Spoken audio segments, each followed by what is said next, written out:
போர்க்குற்ற விசாரணை தொடர்பாக அமெரிக்காவும் பிரிட்டனும் இலங்கைக்கு ஆதரவாக ஐநா மனித உரிமைகள் ஆணையத்தில் கொண்டுவரும் தீர்மானத்தை எதிர்த்து இந்தியா வாக்களிக்க வேண்டும் என மதிமுக பொதுச் செயலாளர் வைகோ, விடுதலை சிறுத்தைகள் கட்சியின் தலைவர் தொல் திருமாவளவன் ஆகியோர் வலியுறுத்தியுள்ளனர்.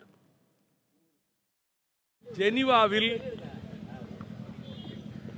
இந்த தீர்மானத்தை பிரிட்டனும் அமெரிக்காவும் மாசிடோனியாவும் இலங்கைக்காக கொண்டு வரான். 2 வருஷத்துக்கு கால அவகாசம் கொடுக்கணும். முழுக்க தடயத்தை அழிச்சிருவான். கோரமான இனப்படுகொலையில் லட்சக்கணக்கான தமிழர்கள் படுகொலை செய்யப்பட்டார்களே, அந்த தடயத்தை அழிச்சிருவான்.